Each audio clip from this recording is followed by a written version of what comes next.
Olá, família! Sejam todos bem-vindos ao estudo diário das Escrituras. Nós chegamos aqui no livro de Êxodo e vamos começar aqui o nosso estudo hoje. A gente vai começar pelo versículo 12, tá bom? Porque eu quero falar sobre Amaleque. Amaleque, ele faz um resumo fantástico, trazendo assim uma ponte das pequenas placas, né, as placas menores com as placas maiores. Bom, Mormon, né, ele havia feito um resumo das placas maiores. Tá bom? E o que acontece? Quando a gente for estudar semana que vem as placas maiores, a gente só tem de Mosias para frente, tá bom? E a parte do livro de Mosias, o livro de Mosias, ele começa já com um rei chamado ali Benjamim, tá bom? Só que a história do povo ali, né, do rei Mosias, na verdade começava com um rei chamado Mosias. Então a gente perde uma parte da história. E aqui Amaleque, ele completa essa parte, né? Eu acredito que ele foi muito inspirado pelo Senhor para fazer essa ponte aqui. Mormon, ele não sabia, né, que do registro que ele tinha feito o resumo ali, 116 páginas seriam perdidas. Ele não sabia. Mas ele foi inspirado também a colocar as placas menores junto com as maiores aqui, né? Então, para mim, Amaleque, ele foi inspirado para trazer um resumo aqui, né, dessa história para a união do povo de Israel, como foi encontrado. Então é aqui nessa parte que a gente... Também eu decidi estudar hoje com vocês aqui Amaleque, porque até Mormon, né, nas palavras de Mormon aqui, ó, em Mormon capítulo 1, versículo 3, ele cita Amaleque, né, e que ele falou sobre o rei Benjamim e sobre o rei Mosias. Olha aqui, ó, diz assim, ó: e agora digo algumas coisas acerca do que escrevi, porque depois de haver feito o resumo das placas de Nefe até o governo deste rei Benjamim, que Amaleque falou, examinei os registros que havia sido entregues em minhas mãos e encontrei essas placas que continham esse pequeno relato dos profetas de Jacó até o governo do rei Benjamim e também muitas das palavras de Nefe. Então, após concluir o registro ali, Mormon encontra essas placas menores e aí ele coloca junto, né? Ele se sente inspirado ali, de acordo com o registro dele, a colocar junto essas placas aqui. E aqui ele cita Amaleque, né? Amaleque falou sobre esse rei Benjamim. Então, Amaleque, ele faz uma ponte. Então, só para mencionar, quando Joseph Smith ele estava traduzindo o livro de Mormon, ele emprestou as páginas traduzidas para Martin Harris e essas páginas acabaram se perdendo, né? Foram roubadas ali, extraviadas, e havia um plano para falar que a tradução, né, era falsa. Ou seja, inimigos, né, de Joseph Smith alteraram as palavras que ele havia escrito, né, que ele havia traduzido do livro de Mormon. E aí, quando ele traduzisse novamente, eles iam apresentar aquelas que ele havia traduzido antes, dizendo, né, olha, que ele traduziu de um jeito, agora traduziu de outro, né? Então é falso o registro. Então, o plano cai por terra porque o Senhor não permite que ele traduza as partes que já foram traduzidas, mas pede para ele traduzir daquele ponto em diante, que é justamente a parte do livro de Mosias, tá bom? Então ele começa a traduzir do livro de Mosias para frente ali, e ali onde está o livro de Mosias, que nós vamos começar a semana que vem, na anotação de Joseph Smith estava escrito Mosias III.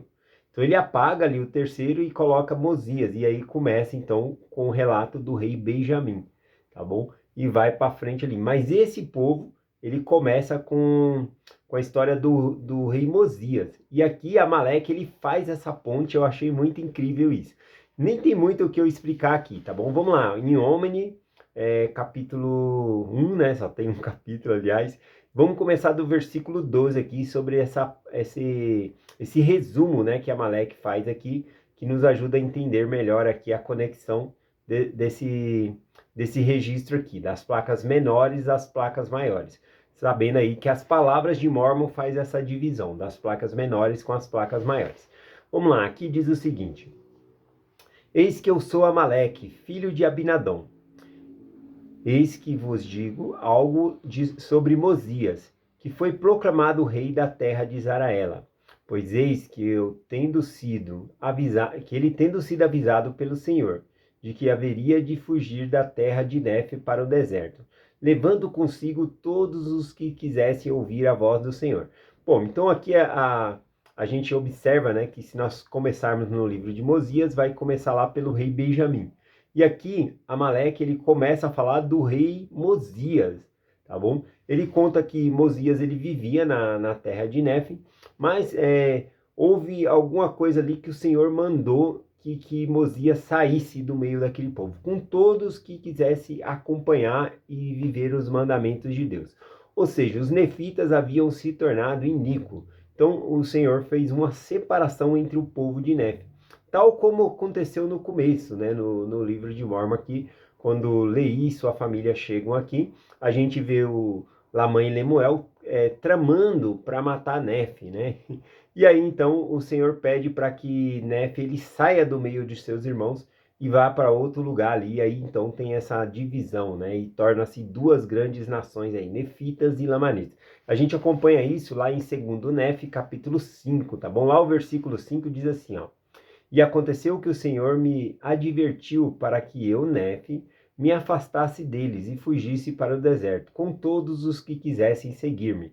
Então, todos que quisessem guardar os mandamentos de Deus era para seguir Nefe, né? E os que não quiseram guardar permaneceriam ali com Lamã e Lemuel. Bom, enfim, aqui a gente consegue ver a similaridade juntamente com o que aconteceu com Mosias. Mosias, ele estava no meio dos nefitas, mas uma grande parte aí se tornou iníqua. Acho que ficaria mais fácil ver isso nas placas maiores, né? Mas nós não temos esse registro. Por isso a importância que Amaleque teve aqui em fazer esse resumo aqui para nós, falar sobre o rei Mosias. Então, o rei Mosias, ele foi ordenado, né, que pegasse o grupo de pessoas que quisessem seguir ao Senhor e partisse para o deserto.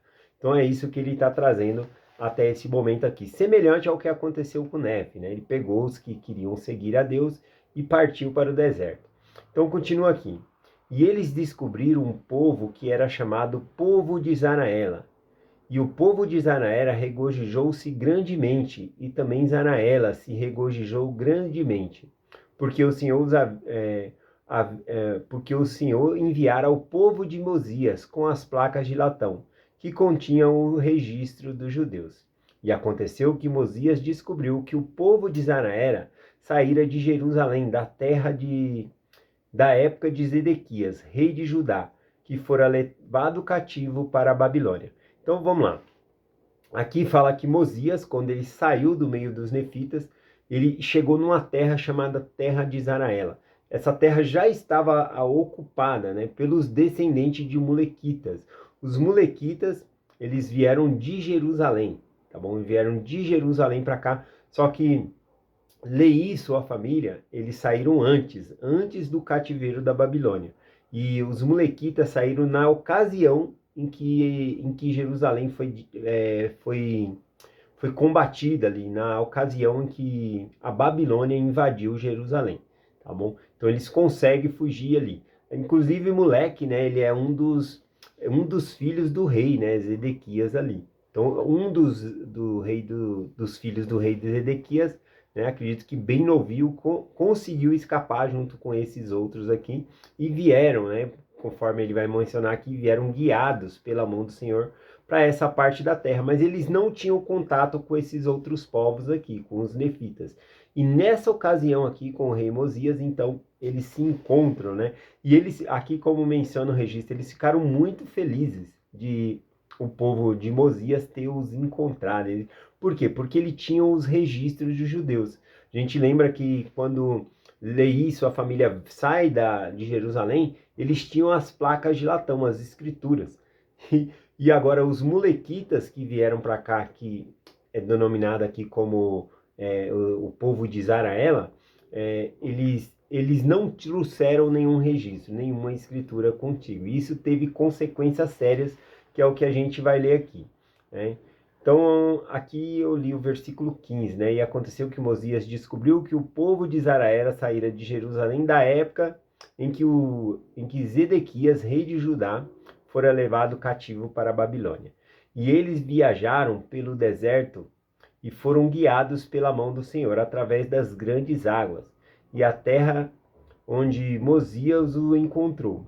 E ali viveram desde aquele tempo, né? Então eles chegaram aqui nessa terra e viveram até esse tempo em que o rei Mosias o encontrou. Aliás, Mosias não era rei ainda, né? Ele vai ser proclamado rei aqui, em Israel. E na ocasião em que Mosias o encontrou, haviam se tornado numerosos em extremo. Não obstante, haviam tido muitas guerras sérias e contendas de tempos em tempos, e haviam caído pela espada, e seu idioma corromperam-se, e nenhum registro tinham trazido consigo, e negavam a existência do seu Criador, e nem Mosias, nem o seu povo podia entendê-los. Então, a consequência, né, dos molequitas, né, o povo de Israel, não terem trazido registro, escrituras com eles, foi com que o próprio idioma deles se corromperam. Né? Aqui é cerca de 200 anos depois de Leí, né, ter saído de Jerusalém. Então, em apenas 200 anos, o próprio idioma deles haviam se corrompido. E as gerações futuras já nem acreditavam no Salvador, né? Ou seja, aqui fala sobre... E negavam a existência de seu Criador, né? Por quê? Porque não tinham as escrituras ali. E aí ele vai mencionar, Mosias vai mencionar a importância dessas escrituras aqui. Versículo 18 em diante, ele diz assim: E aconteceu que Mosias fez com que seu idioma lhe fosse ensinado. E aconteceu que, depois de haverem aprendido o idioma de Mosias, Zanaela apresentou a genealogia de seus pais segundo sua memória. Nós sabemos que a memória falha, né? Então gravar só na memória ali não dá muito certo, não. E ela foi escrita, mas não nessas placas. E aconteceu que o povo de Zanaela e o povo de Mosias se uniram, e Mosias foi proclamado seu rei. E aconteceu que durante os dias de Mosias levaram-lhe uma grande pedra com gravações, e ele as interpretou as gravações pelo dom e poder de Deus. Bom, aqui no versículo 20 fala que foi encontrado, né, uma grande pedra e foi levada até o rei Mosias ali para que ele pudesse interpretar. Ele podia interpretar porque ele era um profeta vidente do Senhor, tá bom? E ele faz isso pelo dom e poder de Deus ali. Então, essa grande pedra nós chamamos hoje em dia de estela, tá bom? É uma pedra colocada na vertical, é uma pedra grande, e ali é desenhado e escrito a história do povo, tá bom? Então, essa palavra estela, né, esse nome dado aqui, deixa eu ver aqui, é do sentido grego, tá bom? Que significa pedra erguida ou alçada, né? E nessa pedra, então, era colocada a escrita, né, da história do povo ali, né? Isso me lembrou um pouco a lei do Levirato, também ela era escrita em pedra e ficava normalmente no lugar onde todo mundo passava, para que todo mundo conhecesse a lei. Aquela lei que a gente conhece como olho por olho, dente por dente, né? Na verdade é a lei do Levirato, tá bom? Então era também um monumento levantado, escrito em pedras ali para o povo conhecer a lei. E aqui então eles trouxeram essa grande pedra para Mosias interpretar. E aí Mosias interpreta ela aqui, né? Por dom e poder de Deus. Versículo 21 diz assim, ó. O que essa pedra contava, né? E relatava a história de um certo Corianton e a matança de seu povo. E Corianta fora descoberto pelo povo de Israel e habitara com eles pelo espaço de 9 luas. Então a gente vê aqui que essa pedra grande, né, contava a história de Corianton. Aqui mais para frente vai falar que Corianton, né, ele era descendente ali dos Jareditas, tá bom? Do povo dos Jareditas.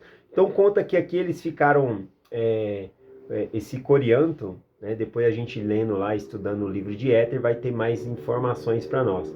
Mas esse Corianton, então, ele foi achado pelo povo de Israel e ele habitou com ele 9 luas ali, né? A gente não sabe direito o que significa 9 luas. Para nós, hoje em dia, se fosse fazer uma interpretação a nossos olhos, né? A lua, ela tem 4 estações, né? Ela tem ali a lua cheia, tem a lua minguante, lua nova e lua crescente. São 4 períodos da lua, tá bom? É o tempo que a lua demora para fazer a volta em torno da Terra. Então pega essas 4 fases da lua, né? Então aí nós temos 4 luas, vamos colocar dessa maneira. E a lua, para dar a volta na Terra, aí, ela demora 27 dias. Então, se foi o período de 9 luas, então foi praticamente aí aproximadamente 2 meses, tá bom? Isso eu estou fazendo o cálculo aqui. Aqui é na contagem dos nefitas aqui, a gente não sabe direito qual que é a interpretação de contagem de tempo aqui. Mas ele fala aqui, né, que Corianto foi achado por eles e habitou com eles pelo espaço de 9 luas. Ele estava muito ferido, né? Ele não se recuperou não, né? Ele morreu ali. Então ele ficou por um período de 9 luas ali. Vamos lá, continuando aqui o versículo 22. E continham também algumas palavras a respeito de seus pais. E seus primeiros pais tinham vindo da torre, na ocasião em que o Senhor confundira a língua do povo. E na severidade do Senhor que caíra sobre eles. E aconteceu que o juízo, que são justos, e os seus ossos estão espalhados na terra do norte. Está falando aqui do fim, né, do povo dos Jareditas ali. E Corianto, né, tinha sido profetizado sobre ele que ele seria um dos últimos ali sobreviventes. E eis que Amaleque, aqui voltou para Amaleque, né, que está escrevendo o registro aqui. Ele falou tanto resumo aqui que a gente até esqueceu dele aqui, mas ele faz uma ponte muito boa aqui sobre esse registro. Então, voltando para Amaleque aqui, né, ele, no versículo 23, ele diz: E eu, Amaleque, nasci nos dias de Mosias, e vivi para ver a sua morte. E o rei Benjamim, seu filho, reinou em seu lugar. A história do rei Benjamim é por onde começa o livro de Mosias, né? Então, Amaleque traz uma história um pouco antes aqui, eu achei legal. E eis que presenciei nos dias de Benjamim, do rei Benjamim, uma séria guerra e muito derramamento de sangue entre os nefitas e lamanitas. Mas eis que os nefitas obtiveram uma grande vantagem sobre os lamanitas, sim, de sorte que o rei Benjamim o expulsou da terra de Israel. Né? Vamos finalizar aqui com versículos 27 aqui, 27 e 28. O versículo 27 e 28 aqui, porque Amaleque ele faz uma despedida aqui, né? Ele fala assim, ó: E aconteceu que comecei a envelhecer, e não tendo descendente, e sabendo ser o rei Benjamim um homem justo diante do Senhor, entreguei-lhe-as, ou seja, ele entregou as placas, né? Essas gravações aqui. Portanto, essas placas, e exortando todos os homens a virem a Deus, o Santo de Israel, e acreditarem em profecias e em revelações, e nos mistérios, e no ministério de anjo, e no dom de língua, e no dom de interpretação, e na língua, em todas as coisas e nas línguas, e em todas as coisas que são boas, pois nada há que seja bom que não venha do Senhor, e o que é mal vem do diabo. E agora, meus queridos irmãos, quisera que viesseis a Cristo, que é o Santo de Israel, e participasseis de sua salvação e do poder de sua redenção. Sim, vinde a ele, ofertai toda a vossa alma com dádiva, e continuai em jejum e oração, perseverando até o fim. Assim como vive o Senhor, sereis salvos.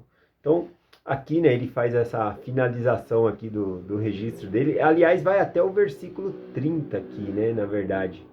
Vai até o versículo 30, mas o tempo tá curto aqui, eu vou finalizar por aqui. Eu gostei aqui da parte, né, que ele fala aqui, vinde a Cristo, né, vinde a ele e ofertai-lhe toda a vossa alma como dádiva. Dádiva é um presente. Como que nós podemos ofertar toda a nossa dádiva, né? Toda a nossa alma ao Senhor? Né? O tempo é tão corrido.